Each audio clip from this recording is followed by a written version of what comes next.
How's the first week been? Attitude coming back? I know we've asked a lot of you guys in the offseason about losing. Yeah. Come back. What's the attitude been like with everyone? Honestly, I think first day of meetings, Coach Spags put on the board, be bold, be courageous. And he pretty much said he wants a room full of guys that are confident, that are fearless, and that want to go out there and compete. And I think that really set the tone, especially when you come look at practice right now. Things are perfect. You know, people make mistakes. Everybody's still trying to learn the defense, but we're flying around, you know, and we're having fun, and we're gelling together, and we're communicating. I think that's the biggest thing right now is getting back into football is the communication and the trust. And right now it's a lot better than it was last year, and I think we continue to stack upon that. What's the confidence level of having enough talent outside that you're going to be able to really excited for this year? I trust everybody that bring in here. You know what I mean? This defensive back room, I feel like, is lifelong learners, people who truly want to help each other. There's not a lot of ego, so when it comes to guys competing, certain guys in certain positions, it's all love. And I feel like the new guys we brought in, the rookies we brought in, I feel like have learned this defense so much quicker than I feel like our class even did because they have so much help and they have so much communication. And whoever's out there, I mean, for me personally, I trust them. You know what I mean? And I'm excited for what they can do. What's your early evaluation of Williams? He's getting good, you know, really good ball skills. He's long, and he's one of those guys that just competes. You know, he's a smart guy. He knows the defense really well, and we got to clean up a few things in his technique, you know, a few grabbings here and there. But once we iron those things out, I think he's going to have a really good career. Well, going back to the Spags message to Yeah. you, it sounded like it resonated with you. And what was your interpretation of what he was trying to get across? Yeah, for me, really, it was be confident because you understand the basics. You know, be the best you can be at the basics, and all the rest will kind of fall in line. And I feel like for me, my rookie year was you come into this and you try to think you got to do all these crazy things, you know, but when you just sit back and realize that it's just football, you know, we're coming out here, it's still 53 yards, you know what I mean? It's still 100-yard field, it's still 1st and 10, 2nd and 7.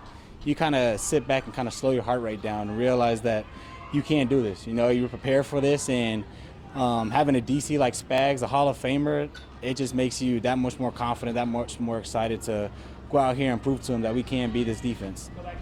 Trent, obviously Christian Fulton hasn't been on the field yet because he's still on the tough list, but what are you excited about to see, man? Obviously another corner who's been through a lot of experience, obviously the class specifically, opposite of you, and also go dogs.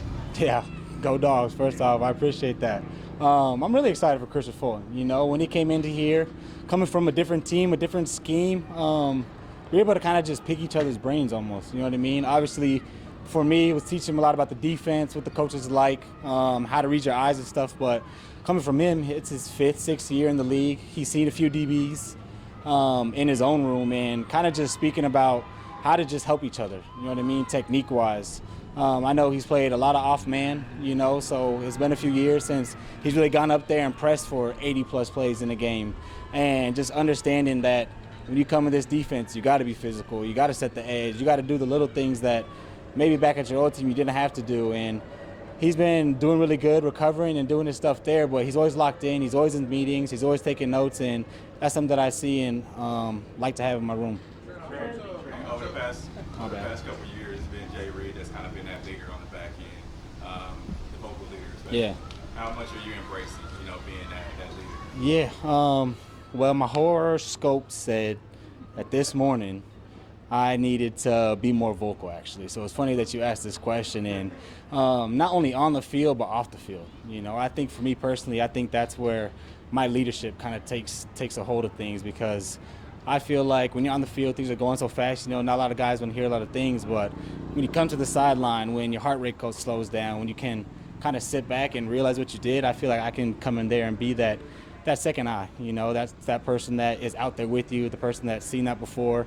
And the coaches do a really good job at coaching, but sometimes you kind of just want that person who's been out there, that's been through it, to kind of come over and kind of just let you know that you're doing the right things or where you messed up. So for me this year, just being someone that can be personable and approachable. I think that's what my leadership's going to be, and someone that's just going to be consistently doing the right thing, you know, and hopefully people follow that. How much have you had to learn how to do that? You know, honestly, I learned from my dad, you know.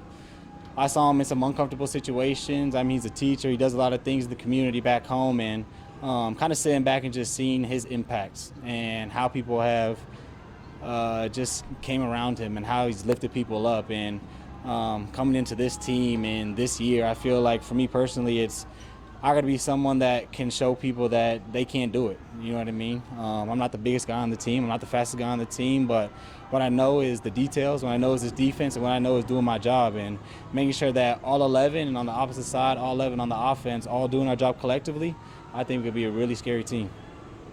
Trent, most people would consider you the best cornerback in the league when it comes to being in the nickel, but is there still something you want to prove, that being on the outside you're just as good, maybe even better? And does that play into your mind when you know you're eligible for a contract extension? Yeah, I think every year is a new year, and you kind of want to prove that you still have it. You know what I mean? Even in the nickel, I feel like I still have something to prove. Even when I'm outside, I feel like I have something to prove. Anytime you step on this field, I think this whole team really feels like they have something to prove, and I think that just makes it a little bit easier when you go out there and see the guy to your left, the guy to your right, all giving 100% effort. And this year for me, it's really just about how well I can be consistently doing my job, you know, week in and week out. I know things happen, you know, throughout the season, but not letting those small bumps affect me mentally, not letting those small bumps knock me off of what I was originally doing, and continue to just push through and keep thriving. That's what we do here at St. Joe's. You know, you got to push through these hot days, you got to push through these long drive drills, and that's something that I really respect about Coach Reed and how he does this, and I think it really helps us for the season. Are you ready to commit to a contract extension, or do you want to have the year play out? Do you want to? You know, personally for me, when it comes to contract stuff, my relationship with my agent is, I feel like, the biggest I've ever had. I respect him a lot. I trust a lot that he does, and with that, I've allowed for him to really focus on contract stuff. For me, I really just want to focus on ball, especially moving forward. I mean, these 3 weeks of camp, starting season, it's all about the guys here and how I can make them better. And, you know, I love being a Chief, and I know the contract stuff will come, but that's really not on my mind, and I'm just here ready to get football. Awesome. Thank you. Yeah. Thank you, guys. Appreciate it.